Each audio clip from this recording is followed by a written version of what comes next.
I'll take the opportunity of the Speaker's presence to respond to some of the things that he said. In the very presence of the victims and the survivors who come to join us today, the Speaker said that now would be a time we should be working on urgent legislative work.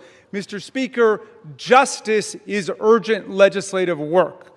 The truth is urgent legislative work. The Speaker says, why now? Why now? Well, Mr. Speaker, you were the one who refused to swear in Adelita Grajova for 50 days. We would have done it 50 days ago, but she provided the 218th signature on the discharge petition. So why now? It was because of your dilatory tactics, your delay, your postponement of it. Now, the gentleman says that there are not sufficient protections. There are protections in the bill for the victims to make sure that their names will be redacted. And yet we hear even the Speaker of the House of Representatives openly inviting the U.S. Senate to start finger painting on this bill, which we have waited more than 5 months to bring to the floor. The Senate should pass the bill exactly as it's written. The President should sign it exactly as he said he would when he finally changed his mind. And the Epstein file must be released. Moreover, if the President is serious about what he's saying, he's got the power to release the Epstein file right now. What's going on, patriots? Welcome back to Liberty Trigger. Today, we're reacting to a fiery speech in the House floor about the Epstein files, political delays, and accountability. And as a proud conservative American, I've got some things to say, because the American people have waited long enough. Stick around, because this is important. And hey, while you are here, if you believe in holding our leaders accountable and you appreciate this kind of breakdown, so me a favor and hit that subscribe button and ring the bell so you don't miss a thing. Let's get into it.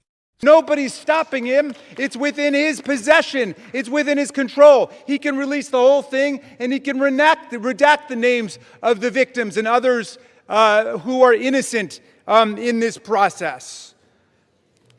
Mr. Speaker, Speaker Johnson said that these are unspeakable evils. Well, because of the bravery and the invincible courage of the women who've joined us today, they're no longer unspeakable. They're spoken. They're articulated.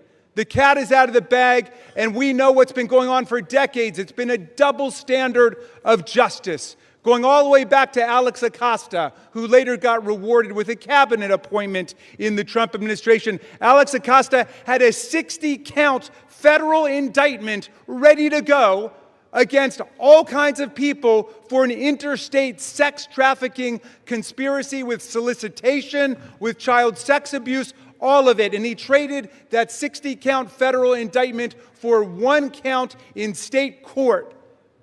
And Jeffrey Epstein ended up getting the sweetest of sweetheart deals ever on the plea bargain front. He was free from 8 a.m. to 8 p.m. to do whatever he wanted and continuing to perpetrate his crimes and run his conspiracy. And then he would come and he would watch TV and spend the night in jail. And it was over in about a year after the rape and sexual abuse of hundreds and hundreds of girls.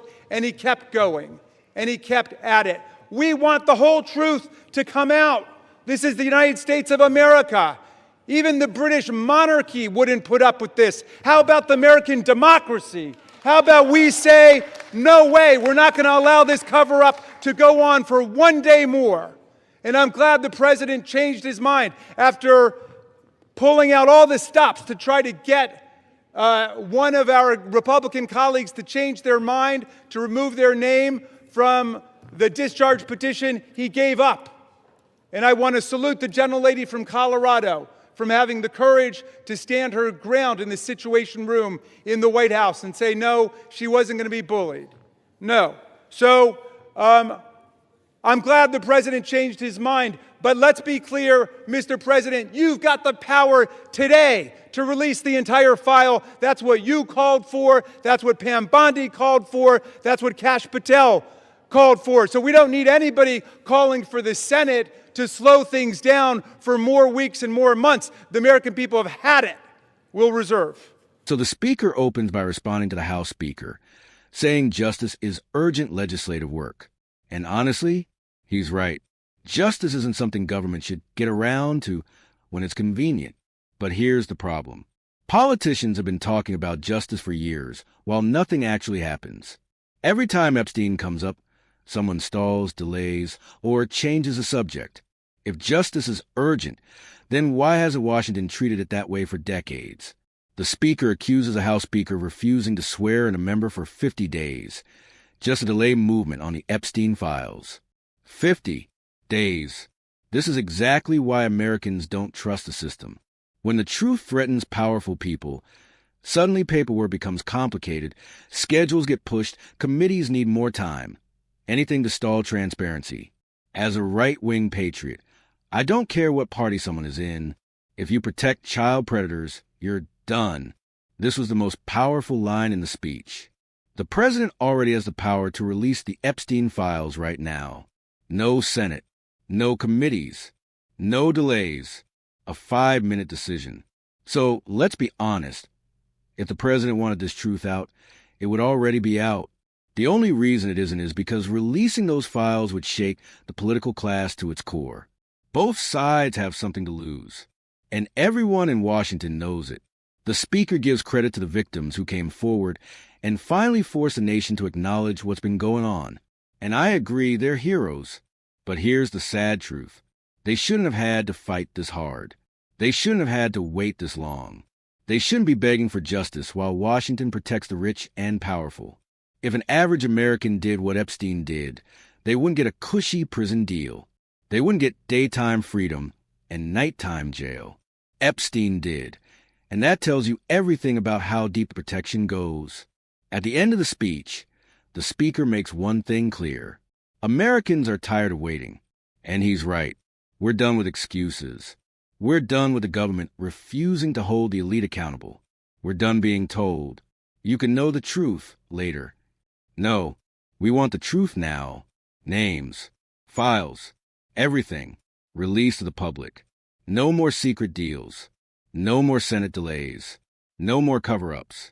So here's my message as a conservative patriot. If we can't protect innocent victims from the most powerful predators in society, then what good is our government? Release the Epstein files. All of them. Let justice finally mean something.